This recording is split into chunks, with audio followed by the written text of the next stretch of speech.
Hello, my name is Kaylin Bozeman. I'll be talking about Canada for the Global Presentation Project.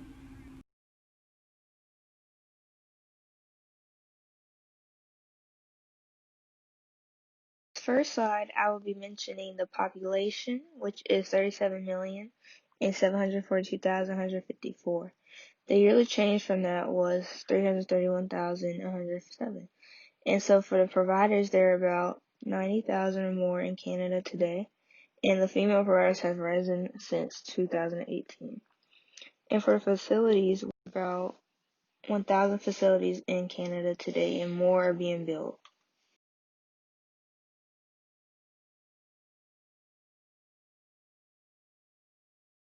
This slide, I'll be mentioning Canada's healthcare history.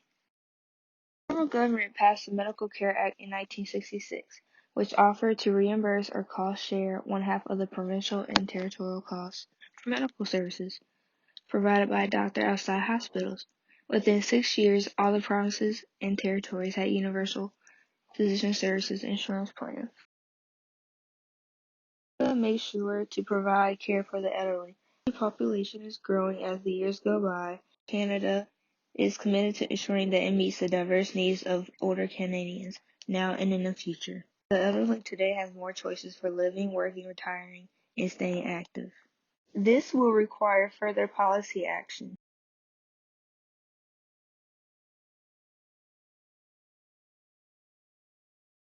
Slide, I'll be mentioning the healthcare policies. Providers are not government employees, but some are publicly financed. The healthcare system is also publicly funded. It covers for medically necessary healthcare services provided on the basis of need rather than the ability to pay.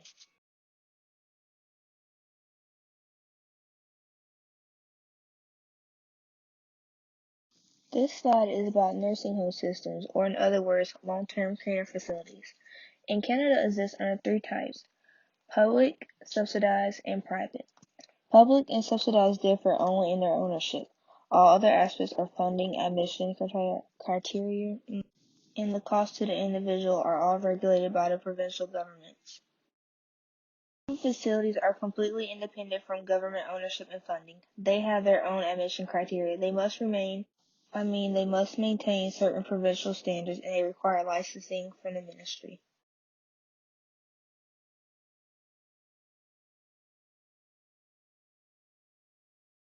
The strength in Canada's healthcare.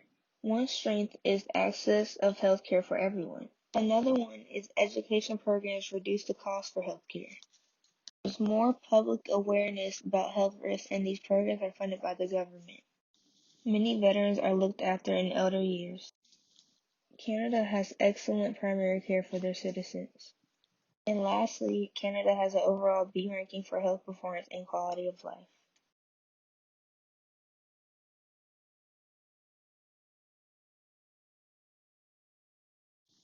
And now I'm going to mention the weaknesses in Canada's healthcare. The first is because it's universal, it can be a long waits times, and usually people that have like surgery, they kind of got a certain wait time, so it's like pushed back many of times. Another one is fees don't take into consideration the cost of living. And also, those in rural areas may not get a fair share of the care. The healthcare system itself needs to be more active and outgoing.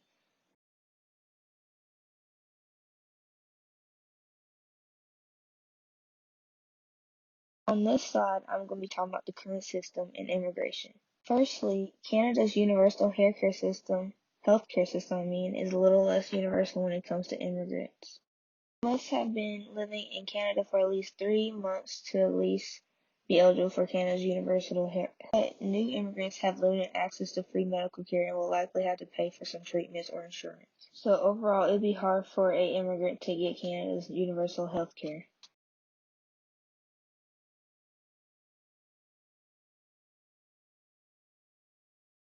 This last slide is about the future and direction and growth of Canada's healthcare. Firstly, the health spending continues to grow and is expected to reach $264 billion. Changes in technology could improve the healthcare system, which would help because many are living longer, experiencing more cases of chronic conditions. Canada needs to have more innovations in order to not fall behind others. More challenges could be ahead for Canada because of the population growth and immigration growth. Overall, Canada has a great healthcare system. They just need to be more innovative with their technology.